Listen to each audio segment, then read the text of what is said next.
এই শেফাশিয়ালিনীর আঁখে দেখছি কারেন্টের শকটি দেওয়া। আমি তো কারেন্টের শক খেয়ে মরে গেলাম গো। বাঁচাও, বাঁচাও আমাকে। রূপনগর গ্রামে শেফা শিয়ালিনী তার মেয়ে মিনাকে নিয়ে বসবাস করত। মিনা, আমি কাজে যাচ্ছি মা, তুই সাবধানে থাকিস, আমি তাড়াতাড়ি ফিরে আসব। আচ্ছা ঠিক আছে মা, তুমি আসার সময় মনে করে আমার জন্য একটা আখ নিয়ে এসো। বাজারে কত আখ উঠেছে, কত মিষ্টি, খেতে কত মজা। আমার আখ খেতে খুব ইচ্ছে করে মা। আচ্ছা ঠিক আছে রে মা, আমি আসার সময় তোর জন্য বড় দেখে একটি আখ কিনে আনবো। এরপর তুই মন ভরে আখ খাবি। এরপর যদি তোর দাঁত ভেঙে যায় তখন আবার কান্না করিস না। কিরে শেফা, রোজ রোজ তুই এত দেরি করে কাজে আসিস কেন? আজকেও তো লেট করে কাজে এসেছিস। যা, তোকে আর আমার বাড়িতে কাজ করতে হবে না।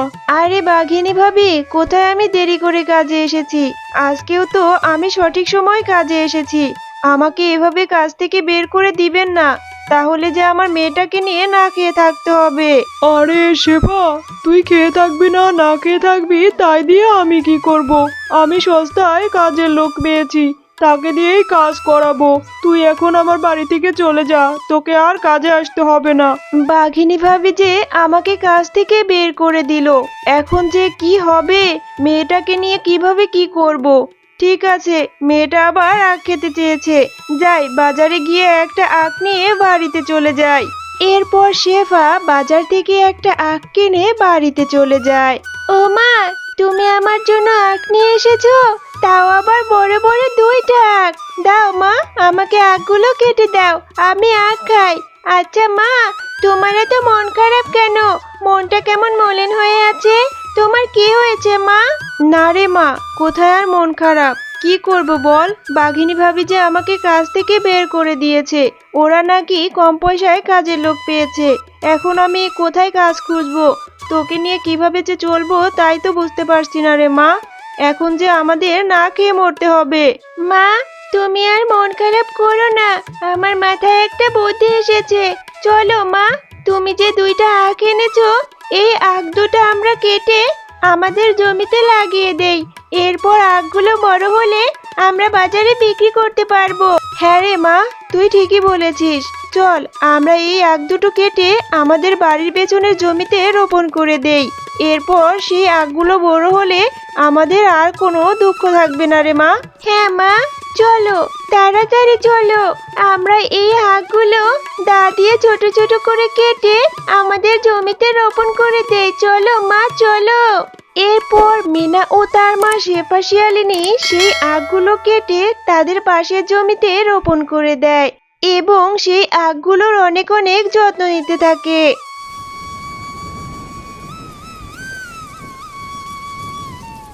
ও মা, দেখো বাইরে কত বৃষ্টি হচ্ছে।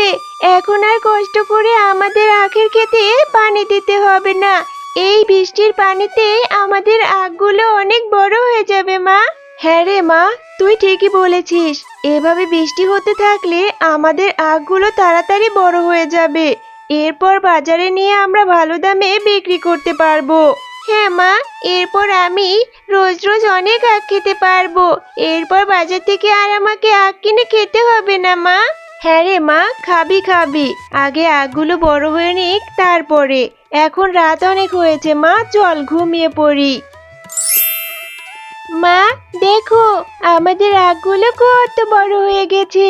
এখন এই আখগুলো কেটে নিয়ে কি বাজারে বিক্রি করা যাবে মা? হ্যাঁ রে মা, এই আখগুলো তো এখন বাজারে নিয়ে বিক্রি করা যাবে, কিন্তু আমি যে অন্য কিছু ভাবছি রে মা। তুমি কি এত ভাবছো মা?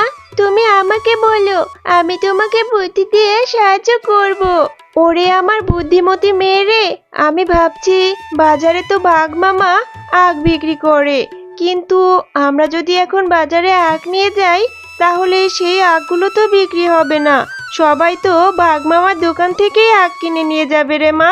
মা, বাঘ মামা তো আজ তো আখ বিক্রি করে, কিন্তু আমরা যদি এই আখগুলোর জুস করে বিক্রি করি তাহলে এই গরমে সবাই আখের জুস কিনে নিয়ে খাবে। হ্যাঁ রে মা, বুদ্ধিটা কিন্তু দারুণ হয়েছে। চল এখন আমরা আখগুলো কেটে বাজারে নিয়ে যাই বিক্রির জন্য। এরপর শেফা শিয়ালিনী তাদের ক্ষেতের আখগুলো কেটে বাজারে নিয়ে যায় বিক্রির জন্য। আসুন আসুন দাদারা দিদিরা, মিষ্টি আখের রস, এই গরমে মন শীতল করা আখের জুস, খেয়ে যান গো খেয়ে যান।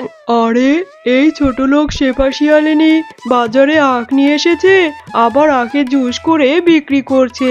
ও এত আখ কোথায় পেলো? ওকে তো কিছুতেই এই আখের ব্যবসা করতে দেওয়া যাবে না। এভাবে শেফা শিয়ালিনীর আখের জুস খুব ভালো বিক্রি হতে থাকে। এদিকে বাঘমামার দোকানে আর কেউই আখ কিনতে যায় না। এটা দেখে তো বাঘমামা রাগে ক্ষোভে গজগজ করতে থাকে। সত্যি গো শেফা ভাবি, তোমার দোকানের আখের রসগুলো খুব মজা, খুব মিষ্টি, খেয়ে খুব তৃপ্তি পেলাম। এরপর থেকে বাজারে আসলে তোমার দোকান থেকেই আখের রস খাবো। হ্যাঁ গো, তোমাকে যে বাজার আনতে বলেছিলাম তুমি তো কোনো বাজার আনোনি। আর মনটা খারাপ করে এখানে বসে আছো কেন? কি হয়েছে? আজকে কি দোকানে বেচা কিনা হয়নি নাকি? আর বলো না গো গিন্নি, ওই ছোট লোক শেফা শিয়ালিনী বাজারে আখের জুস বিক্রি করছে।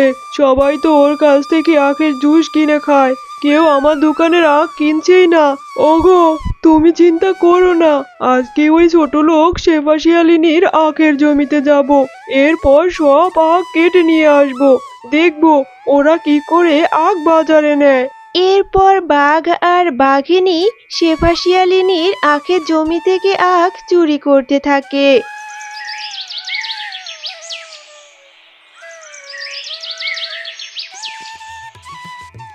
ও মা, দেখো আমাদের আখের জমির আখগুলো কে চুরি করে নিয়ে গেল? আমাদের আখের জমিতে তো আর অল্প মাত্র কয়েকটা আখ রয়েছে মা।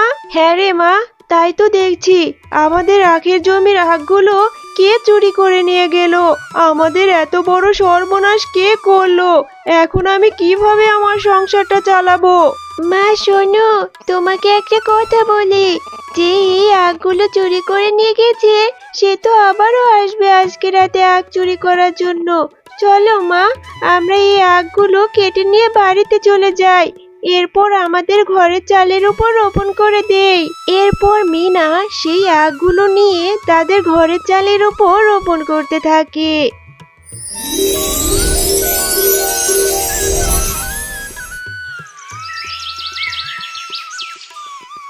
দেখো মা, আমাদের ঘরের চালের উপর কত কত আখ হয়েছে।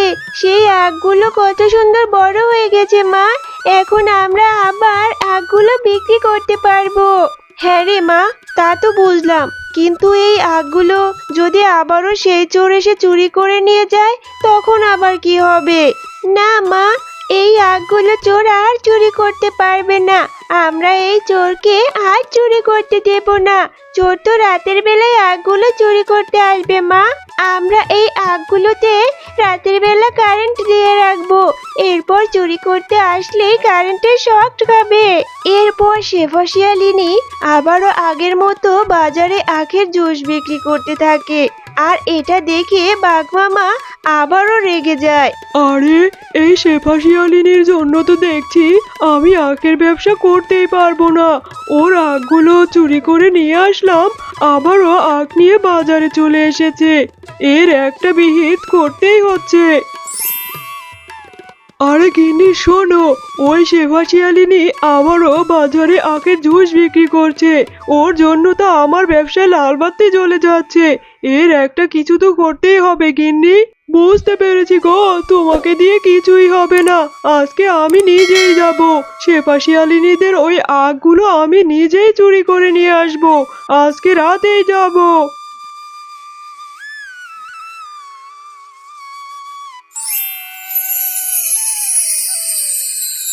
আরে এই শেফা শিয়ালিনীর আঁখে দেখছি কারেন্টের শকটি দেওয়া। আমি তো কারেন্টের শক খেয়ে মরে গেলাম গো। বাঁচাও বাঁচাও আমাকে।